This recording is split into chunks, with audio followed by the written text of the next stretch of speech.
Hi, we're excited about this episode of Funnel Vision. Today we've got Nema Semnani, the founder of Precision Sales Consulting.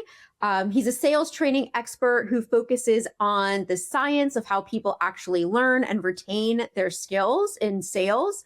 And we're going to chat about sales training, how to improve it, how to do it right, and share some practical hands-on techniques that you can use to make your training more engaging, memorable, and effective. So, welcome, Nima. Excited to have you on today. I am excited to be here. Thank you very much for having me.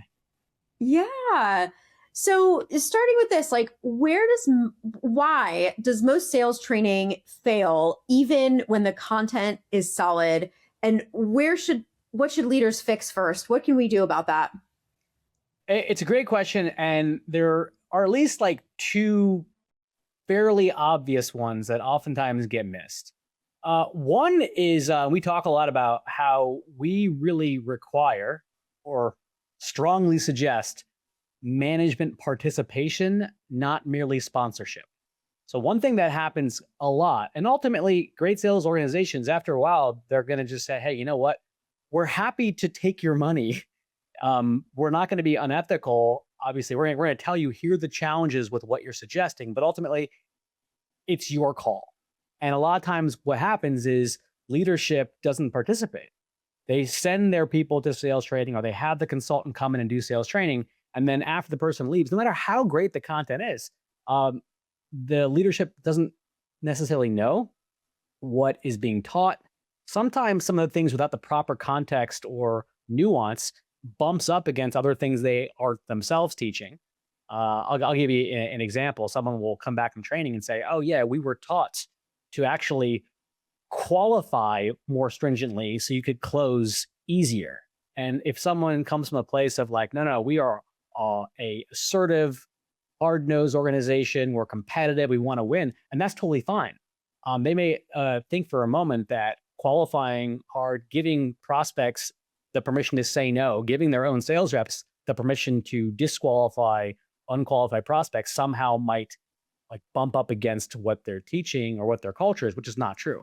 All it takes is that leader to be in the same classroom, not for necessarily years, but at least to get the basics. And they say, "Oh, okay, now I get what it is that they're doing. Now I understand the science and the humanity behind doing it. Now we can actually be on the same kind of the same boat going the same direction."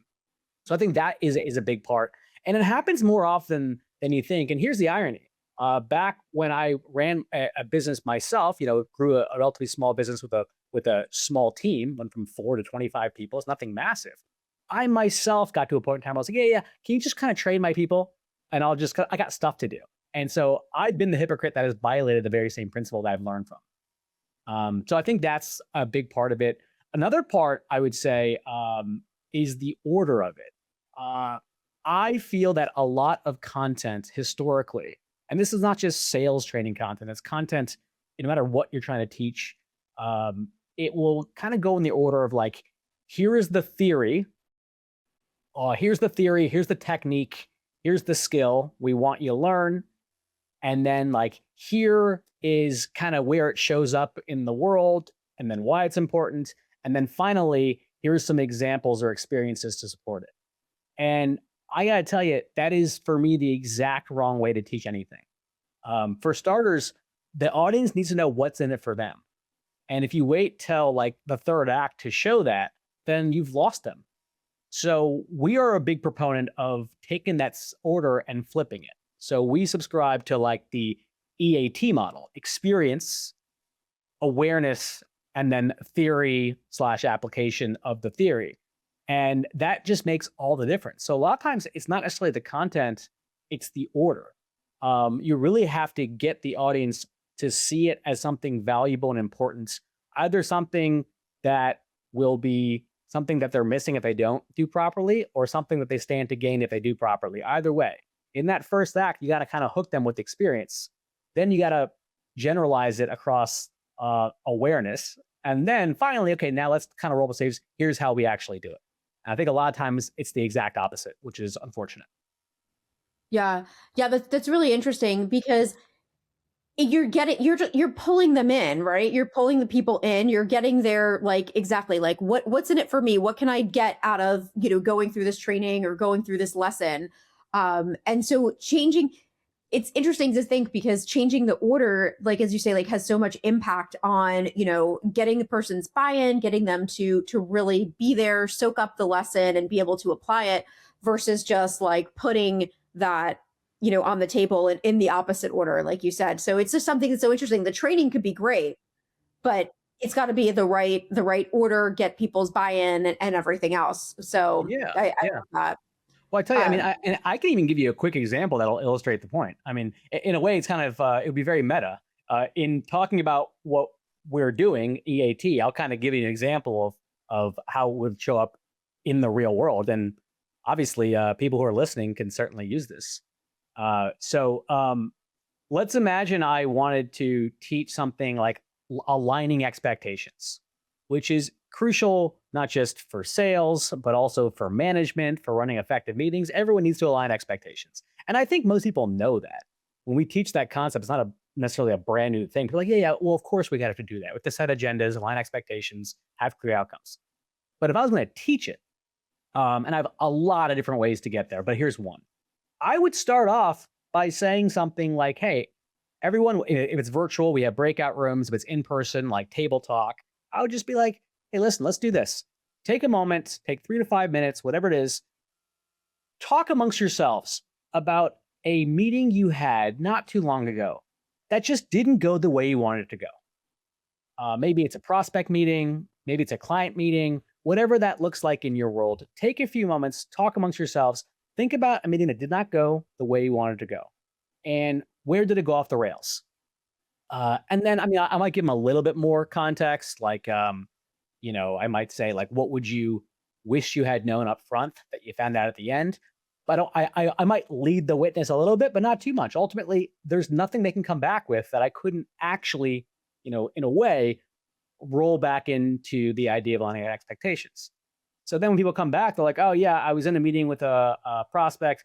I thought I was there to do some discovery. They thought I was there to like do a presentation, a proposal, a demo, and give them all their information and pricing, etc. And that was a mismatch. Sometimes people aren't not even in sales; they're in like client retention, account management, and they may say, "Oh, I thought I was there for the monthly check-in to show them how we were doing," and they were like unloading on me because they were really, really frustrated, and I had no idea. So that right there is both the experience, and then the next part would be the awareness. Let's talk about it. What are certain things that happen? Why do they happen? Et cetera, et cetera. And then finally, we can certainly say, okay, well then here's a technique that we're going to implement. We're going to practice, and that's going to be, whether we call it an upfront agreement in the Sandler training world or whatever the methodological equivalent of agenda expectation aligning expectations is. Now in the first and second act, we've given them enough of a reason to care because they have felt their own pain. They've been like, oh man, I've been in that situation where didn't set expectations. And then halfway through, I'm like, oh man, we are so mismatched right now. And it's uncomfortable. So that's an example. All I did was I didn't even start with the technique. I just start with an engagement exercise, got them thinking about it in their world. And now they're in a little bit of, I don't want to be in like a lot of pain. They're the participants, but a little bit of, oh man, yeah, I relived that. It hurt. I don't want to feel that again. And then now they're going to be far more bought in to the technique because they have a reason to care. Yeah. No, I think that's like absolutely amazing, because you're pulling that out of them at first, so that they can then take that and understand like what you're teaching them. This is how it would apply in the situation that you've already had. Like, and so it's already something that they are, that they're understanding from their day to day, and how they can fix that, which it's obviously a topic or something that's come up that they can then relate to, because it's not just kind of like, oh, this is what I'm teaching you, or this is out there. This is something that you've already said was a pain point or a challenge that you've had. And here's, kind of how to solve that. It was interesting. One of the first things that you had said about having the management or leadership also go through the training. It seems like that part is so crucial, because even for just having a common language, of, how you go through, the process and the sales process, and having if your sales team is going through a training and has a certain set of language and process that they're following, and the leadership team is not aware of that process, is not using the same language, there could be some, miscommunication, or just like not optimized, for really getting the most out of the training. So just wanted to circle back to that, because it is so important. We see that all the time, where you've got to be involved to really get the most out of it. Yeah, and I think you're spot on. I think there's one more thing I may not even have actually mentioned, which is when management participates, they're actually saying that this matters. And I'm not saying that they're saying it doesn't matter if they don't, but like and we structure it in a way so we get it. If someone's like president, owner, they're wearing a lot of hats, they're doing everything. We're not going to force them to be in sales training for years. And I don't care if the person's like, I'm the tech founder. I am not the salesperson. I do not care. I'm never going to force a client and an owner to do it, but I'm going to strongly suggest it. Because even if they just spend like 10 of the modules, maybe they just do like the kickoff, just them being there, people look around and say, oh, well, the CEO is here or the founder's here. Yeah, I knew they were paying for it, but if they're actually investing their time, then this must matter. And I think it's a not so subtle thing where when the management participates, again, I want to be clear here. If you're listening out there, I'm not saying that we're going to force you to be in sales training for 2, 3, 4 years, but let's say it's a 12-month engagement, and it starts with a kickoff, like a 2-day boot camp, or it's like a virtual kind of immersion program. Yeah, we're going to say just come for the core, come for like the first 10 core modules. From there, no problem. We'll make sure the team's informed, but like just lead by example early on. And then from there, yeah, we can pull back because the foundation is set. Yeah, yeah, I absolutely love that. So what are one or two like sales training exercises or drills that a leader can run this week that will actually stick and create a difference for them?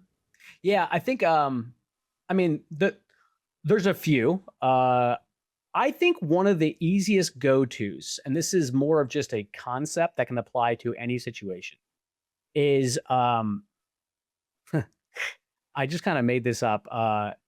Like Jeopardy, the game show Jeopardy, where they give you the answer and then you have to give them the question. Like, what is sales training? It would be the actual question, and then and then the answer is whatever the clue was. I actually think that same format can be applied, and often is applied, to learning and development. Meaning, once a leader, they want to ask a question for an exercise, and they already have an idea as to what answer they're hoping the audience gives, they can first come up with the answer they're hoping to give, and then see what's the best question that'll help them get there. So I'll give you an example. And I'll take it even outside of sales training. We actually do management, leadership. We also do a lot of conflict resolution training as well, like in organizations, not like negotiating hostage situations, but and if I want people to admit that they can get emotionally involved, that they can lose objectivity once they get really upset, frustrated, because that's human beings. That's a human condition. Is we talk a lot about how reacting and responding are synonyms, but they're really not. If someone is reacting, that is animal brain, that's instinctual, that's impulsive, that is just conditioned response in a way. Someone cuts you off in traffic, blare on the horn kind of thing. That is like a reaction. Responding is more measured. That's thoughtful, pause, take a breath.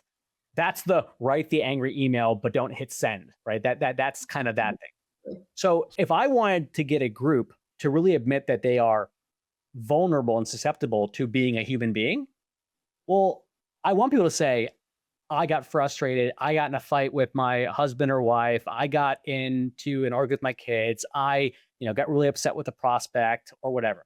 Then the question I can ask early on to get to that is something like, hey, I want you guys to think of a situation that really got you frustrated. Doesn't even have to be business related. This could be something that took place with your kids, with your best friend, with your work colleagues. Obviously, you can, you know, hide the name to protect the guilty, whatever you want to say, ha ha ha. But like, I wanted to take us outside of business entirely. What is the last thing that happened that you can think of that really just made you kind of upset? And then that's the conversation. And I know it sounds odd, but I'm taking the exercise outside of the world that they're in, and then eventually I can bring it back. So that when some people say things like, "Yeah, I was in a situation where something really frustrating happened at the airport," because that often happens.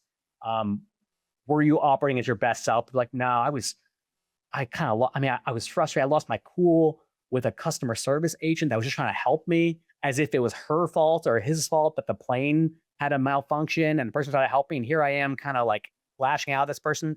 And then once people kind of share that, then I can easily bring it back into a business or sales or team cohesion exercise. So the catch-all technique is I think that trainers and leaders treat some of the exercises like Jeopardy. Think about what are some of the answers, not that the answers are right or wrong. Think of some of the responses you're hoping for people to get, and then reverse engineer what's the best question or exercise to get there. I'll give you another one, which is great for teams. Role reversal. If people have teams, and maybe you have some SDRs, frontline prospectors, you know, doing qualification, maybe they're handing it off to account executives, and you have the account management team. And listen, we know that as much as those teams really care about each other, there is a little bit of a diametrical opposition sometimes because Mhm. on the SDR side, they're oftentimes motivated to prospect, like pre-qual, get a good opportunity so that someone else can then take it the rest of the way. But at the same time, they might struggle with overqualifying versus underqualifying. Either way, like if I'm an SDR, I have a job to do. Then the AE might say like, what's this? It's not qualified. It's not a good opportunity. And then one could easily kind of like go back at the other. And then the other side, the account management team. Once the AE, with the help of the SDR, closes a deal, the account manager is like, you just promised them the moon and the stars. How am I going to make this happen? This happens a lot, right? So an exercise about communication, training, but also just team cohesion could be a pretty fun one and a simple one. Role reversal. Like take them. I don't mean like change jobs. I mean, in an actual training session, make it fun. Actually have an account manager try to play the role as the account executive. Have the account executive, even if they came from the SDR world, have them go and play the role of the SDR because a lot of them be like, oh my God, I forgot how hard your job was. And I think that builds a lot of empathy and understanding. So role reversal is always a good exercise. And I'll give you one more. I think it's something we call "What would you do?" We use that all the time in training, and it works great no matter how advanced the team is. Because I think one of the big misconceptions that exists in our world, and admittedly, it's probably one that I had myself back when I was in medical device sales, and I was pretty darn good. And I would go to these sales trainings, and I had this part of me that was like, I've been doing this for how many years? I've won all these Circle of Excellence awards. I'm a big deal, blah, blah, blah, because I was young and dumb and egotistical. Like, what's this trainer going to teach me I don't already know? And so I went into the training feeling a tiniest little bit like um, combative in a way. I was never a jerk in the back of the classroom. I'm not saying I was that way, but I was kind of like yeah. Let me just get through this so I can, go back to doing my real job, right? Um, but I think one of the big misconceptions is that most of the clients that we work with, we're not taking people who are bad and making them wildly mediocre. There's not much ROI for anyone for that. I would say the vast majority of our clients are very much in that Jim Collins good to great. The best organizations, they have oftentimes far more ROI from taking a team at like 75, 80% of like effectiveness and utility to like 95, 98, 97%. There's more money to be made in that gap than there is from like taking a 20% function team to a 50% function team. Because on the latter example, there's probably far more that's going on behind the scenes. If a team is that far underperforming, don't get me wrong, we can help teams no matter what the situation is. But I think a lot of times people think that training is for teams that aren't good. That's really not the case at all. I mean, there's a story about like Michael Phelps. I don't think even got a swimming coach until he had already like qualified for the Olympic trials. Like natural talent took him pretty darn far. And then he eventually invested in coaching. So what's now the exercise? What would you do? I think it's a great one. You're actually, so the situation is pretty simple. You just create some scenarios that you know the team faces. I'll just make one up. You're in a stage 2 of the sales process. That means the qualification has been discussed on stage 1. Here's some facts. Here's the problem. Here's what they said their budget is. Here's what they said the decision process is going to be. Now you're at that meeting and they throw this at you. Something like, yeah, this all looks good. I got to tell you, there's another offer that came in that is at a different price point, and we might have to go and talk to them and also loop in our technical partner, blah, blah. You just, I just made that up off my head. You give them the scenario. They already have the tools, I hope, and now you're just testing their ability to utilize what they've already learned. Put them into little breakout groups, come up with a strategy, and then practice it. And that's a pretty simple one. Any challenge that the team has encountered, collect those. And I'll add one more thing to the same exercise. Source those from the audience.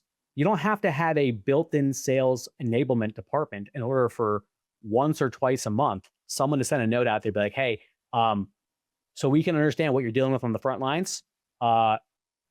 Send us in some of your I wouldn't even say unique, actually. I would say your most common challenges, and then also give them permission, being like, we don't want to collect these because we think you're doing something wrong. We want to collect these so that we know, so that we can provide ways to support you.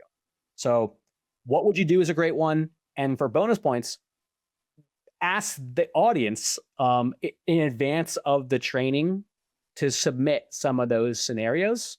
Then you use those scenarios. Don't tell them, do this, do that. Ask them, give them credit for already doing something. Because one, I think, last thing on why sales training sometimes fall flat is I think a lot of sales trainers, internal and external, lose credibility and lose the audience when they spend a lot of time suggesting all the stuff that people are already doing. And I would rather have them, why don't you walk us through what you're currently doing? Because chances are you're already doing a lot of good stuff that's working. And there might be 1 or 2 tweaks here and there, but my guess is we're not that far away. That gets the audience defensive walls down, less combative, more participatory. So another reason why sourcing with the audience and having them like share it, you might look at that role play or conversation, be like, I can tell you something. You did everything right in that situation.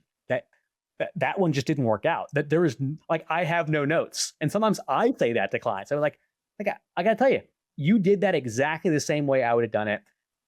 This one just was a no.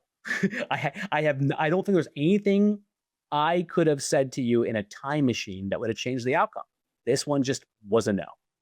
Right. And that happens, right? Like you can do everything right. That doesn't mean you're going to close 100% of the deals or solve 100% of everybody's problems. Like there's still, but you've got to do the best that you can and everything else. That's a good example.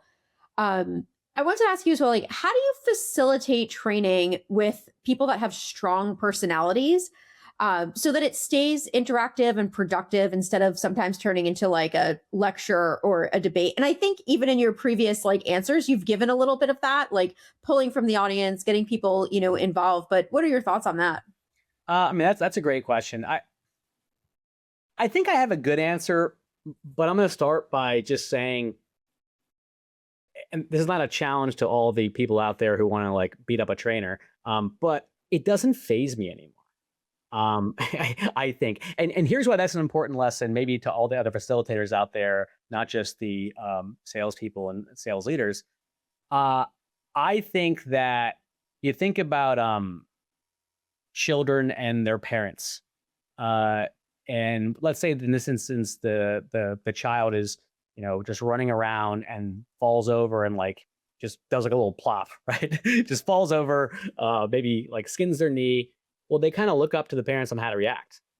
And when the parents like freak out, then the kid probably freaks out. When the parents are like, "Oh man, I'm sorry that happened. That's a bummer. We're gonna be okay though. Let's patch you up and get you back on the playground." Now, obviously, if the kid's actually hurt, I'm not saying there won't be tears, but like the kid in the latter situation is probably gonna rebound quicker than the kid in the first situation. So no, and I'm not comparing audiences of sales training to children. I'm not. I'm just saying that many audiences do look up to leadership and a facilitator on how they're going to react. And Hmm. there are plenty of times where people will say, "Oh, that won't work for me." My answer is okay. All right. And I won't just leave it there. I'll be like, I'll say, and I really mean this, like, you know what? You could very well be right. You probably are. And then I might just say, like, hey, is there anyone else in the audience that feels like this situation might be applicable to them? And in a way, I have to acknowledge two things simultaneously. One is the person might be right.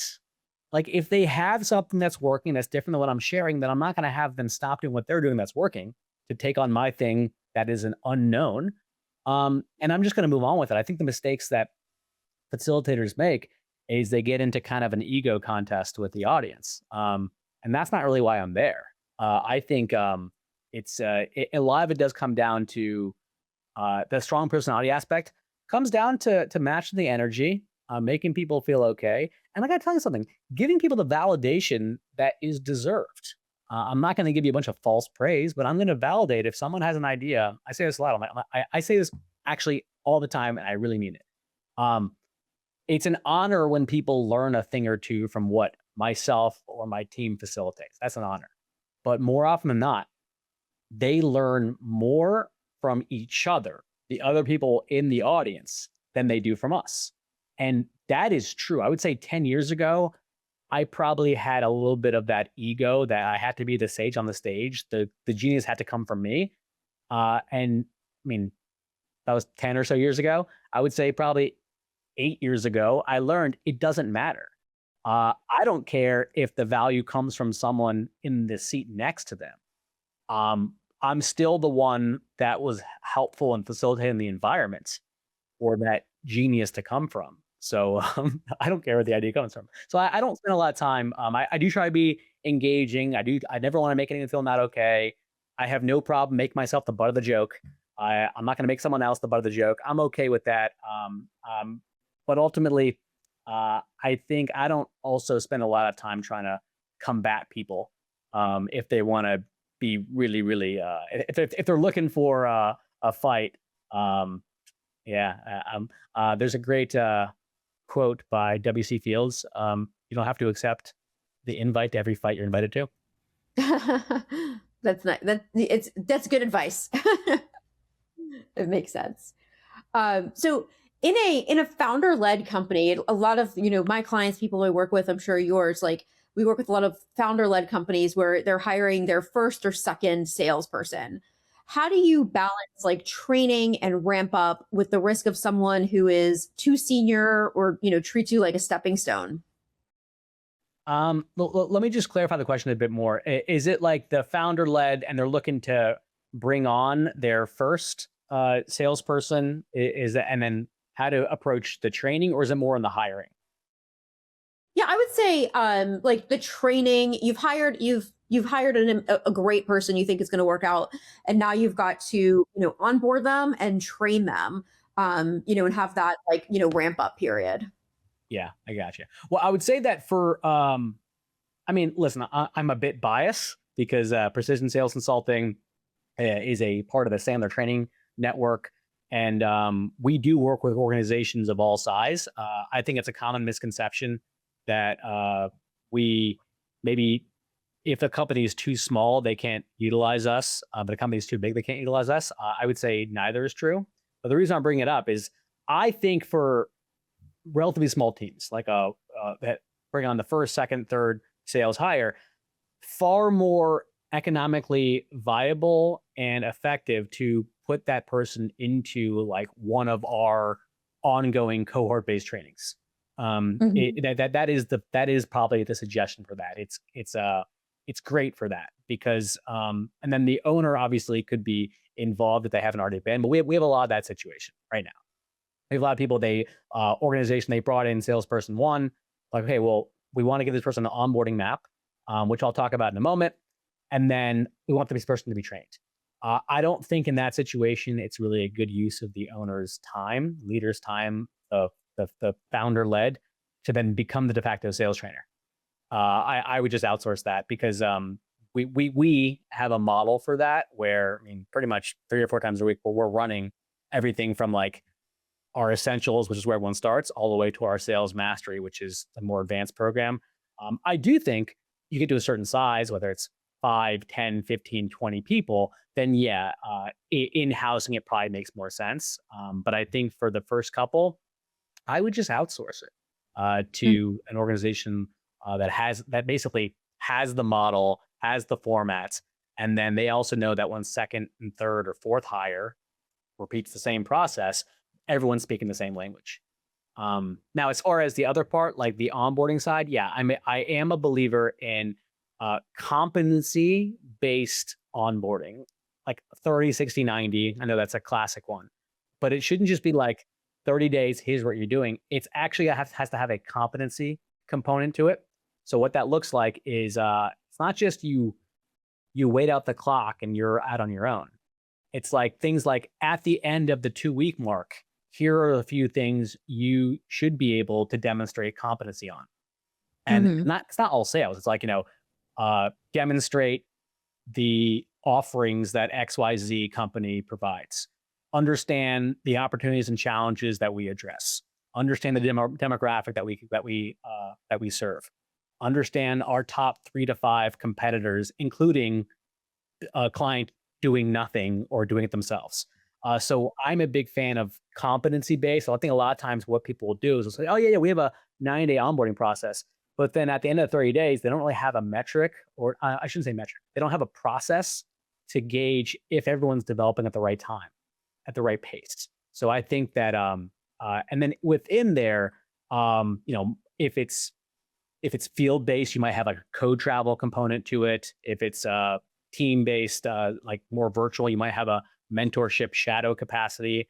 Honestly, no different than what servers do at restaurants. There's always like here's the lead trainer, and then here's the person who's gonna be shadowing them. I think a lot of that stuff still works in, but the big tweak I think people neglect to make is have the 30, 60, 90 day, have the learning path, but then at each pivotal moment, have something that forces the new hire to demonstrate understanding. And I don't mean anything super formal. Meeting with someone, hey, deliver your 30-second commercial for XYZ tech.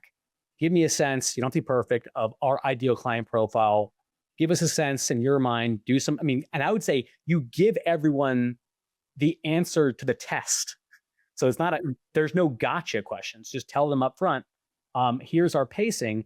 At this point, we're going to meet. We're going to see where you are. If you're not where you're supposed to be, totally fine. You're not going to get fired. You're not going to be put on a performance plan. We're going to provide some help for you to get there. Everyone learns at a different pace. So you make it okay, make it comfortable. But then they also know they'll have to demonstrate knowledge and competency. Here's what you need to have 30 marks. Here's what on pace looks like. Here's what ahead of pace looks like. So that's my suggestion on the onboarding side.